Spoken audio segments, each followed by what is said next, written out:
Comme je vous ai expliqué, les amis, ici, c'est l'opinion publique qui va trancher. Et je suis très heureuse de constater qu'effectivement, la famille a compris cela.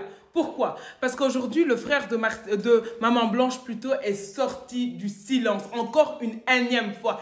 Il a répondu à Lise Mazambi d'une manière propre et radicale, mais d'une transparence, les amis. Il nous a apporté aussi des nouveaux faits sur le pasteur Marcelo.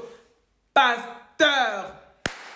Les amis, moi j'ai quelque chose qui m'interpelle et tout au niveau du pasteur Marcelo. Vous vous rappelez le jour du deuil de Maman Blanche? Vous vous rappelez du récit qu'il a expliqué et tout par rapport à la mort de sa femme? Il expliquait qu'effectivement qu'ils étaient partis pour une intervention chirurgicale, je ne veux pas dire banale, mais voilà. Et que malheureusement, cela s'est mal déroulé. Je vais vous mettre ici le récit, les amis. Elle devait faire une opération très simple et ça a pris beaucoup de temps. Et médecin, comment ça prend beaucoup de temps comme ça?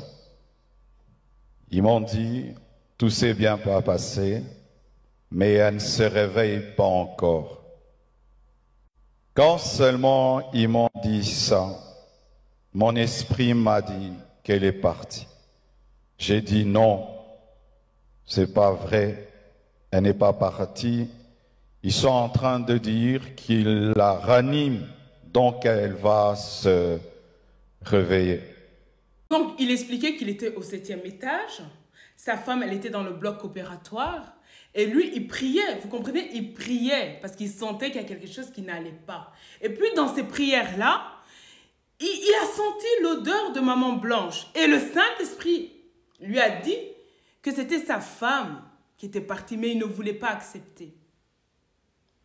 Après 3 ou 4 heures, il descend, ok, il se rend au bloc opératoire. Ouvrez les oreilles. On va analyser ça ensemble, les amis, tous ensemble. Il était au bloc opératoire, les amis. Arrivé au bloc opératoire, il demande... Je vais vous mettre les extraits ici, je n'ai pas besoin de beaucoup parler. 3 heures. 4 heures, toujours rien. Et j'ai prié dans ma chambre, sans voir son corps. J'ai dit, je refuse cela. Et j'ai senti l'odeur d'un parfum, son parfum, remplir la chambre où j'étais.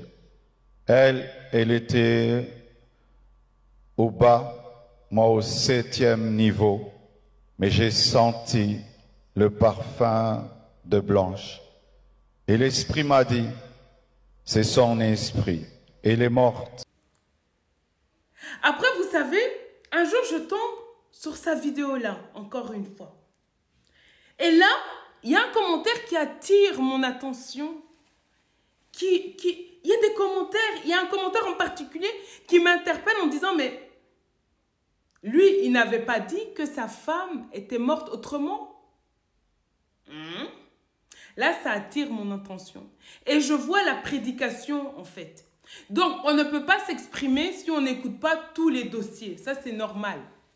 Et le titre de cette prédication, c'est 30 choses que j'ai appris au sein d'un truc de souffrance. Enfin, je ne me rappelle plus, mais je vais vous mettre ici. Et dans cette vidéo-là, à 8 minutes et des, il explique comment Maman Blanche est partie. Il relate, il dit, très bien, la dernière conversation que j'ai eue avec Maman Blanche, c'était Marcelo, prie pour moi. Marcelo, prie pour moi. J'ai mis ma main sur elle, j'ai prié et puis elle est partie. Morte chrétienne. Ma dernière conversation avec Blanche, c'est Marcelo, prie pour moi. Marcelo, prie pour moi. Je lui ai imposé les mains. Elle est partie et n'est plus revenue. Elle est morte dans la foi. Elle croyait en la prière. Elle croyait en Jésus. Elle est morte dans la foi. Es-tu toujours... La dernière conversation que j'ai eue avec Maman Blanche, c'était Marcelo, prie pour moi. Excusez-moi. Vous savez, moi, je ne comprends pas c'est la mort d'une personne, j'ai énormément d'émotions. C'est une innocente, elle n'a rien demandé. Et quand je vois des vautours comme ça, qui rigolent avec sa mort, ça me fait mal au cœur. On ne parle pas d'un sujet comme ça. On parle de la mort de quelqu'un. On retourne dans le sujet, les amis. Il a dit, dans cette prédication-là, Marcelo, Maman Blanche lui a dit, Marcelo, prie pour moi, Marcelo, prie pour moi. J'ai prié et elle a rendu l'âme. Monsieur, à quel moment il y a une cohérence entre ce que vous expliquez là et ce que vous avez expliqué au deuil? C'est dans ça que je rejoins son frère. Que Marcelo, le pasteur Marcelo, pour les gens qui l'idolâtrent, il a toujours deux versions des faits. Et le frère avait souligné cela, dans le sens où, eux, par rapport à la cause de la mort de leur sœur, il y avait deux raisons. Il y avait toujours deux trucs qui sont incohérents. Les amis, il faut savoir un truc, c'est que je passe chez Marcelo, une fois qu'il est sur la chair, là, il est libre. Il est lui-même. Il s'exprime comme il veut. Sachez un truc, que c'est quand il est sur la chair, c'est là qu'il insulte toutes les personnes qu'il veut. Donc, ça, c'est la zone là où il est vraiment à l'aise, là où il est vraiment lui-même. Donc, ce qu'il a dit là,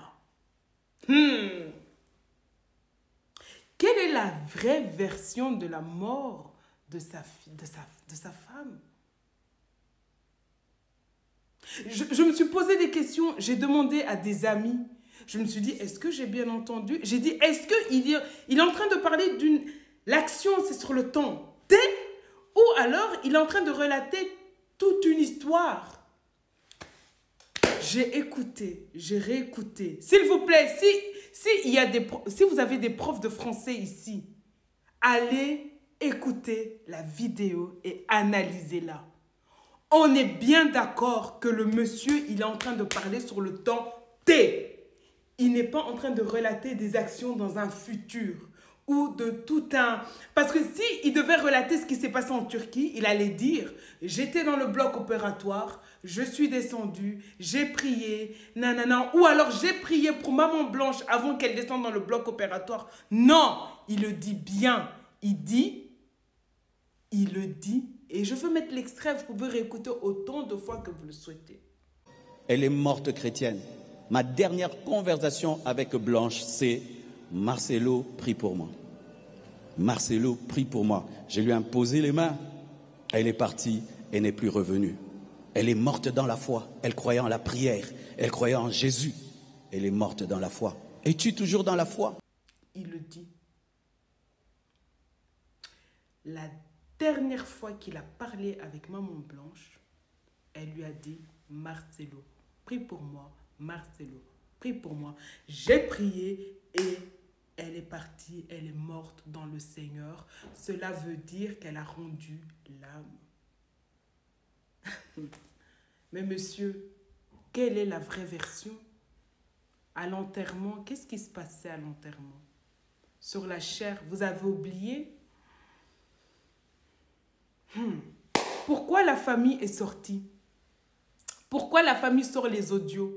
Parce que Lise Mazambi les a mis au défi, les amis. Eh bien, écoutez, moi je dis ici, cher monsieur, si vous les avez, ces voices, eh bien, publiez-les, tout simplement. Publiez ces voices. Et puis, deuxièmement, Lise Mazambi, elle est sortie sur le plateau et elle a dit, sortez les preuves. Elle a mis au défi la famille. C'est pour cela que la famille... Et je veux que la famille fasse sortir les extraits sur sur Aïcha. Même sur ça et tout, il y a des choses... Je me pose plein de questions sur ça. Les amis, quand j'ai découvert les photos sur Aïcha, vous savez ce qu'ils ont fait, leur église? Ils ont supprimé toutes les photos qu'on avait découvertes. Mais moi, je me pose la question, s'ils n'ont rien à se reprocher, pourquoi supprimer ces photos-là? Si Aïcha ne connaissait pas Marcelo, pourquoi supprimer ces photos-là? Quand vous allez sur leur page, ils ont tout supprimé. Je tiens aussi à préciser à ceux qui vont dire que oh, il ne s'agit que d'une bague. Non. Aïcha est une personne qui ne porte pas de bijoux. Il y a différentes photos disponibles sur leur page que j'ai récupérées avec les dates et je mettrai ici. Et c'est seulement en septembre qu'elle porte son alliance.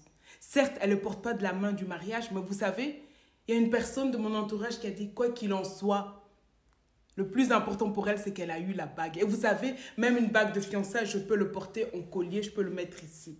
Qu'elle le porte à gauche, à droite, ça, c'est pas le problème. C'est qu'elle a sa bague de fiançailles. Essayez. Mes amis, les amis, c'est vous qui allez juger. C'est vous qui allez juger. Une femme est partie innocemment.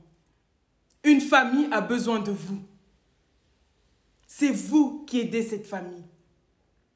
Certains pensent qu'ils sont bien placés, ils ont l'argent, ils peuvent acheter tout le monde. Mais les gens qui sont purs, qui sont sincères, on ne peut pas les acheter. Les amis, on réfléchit ensemble.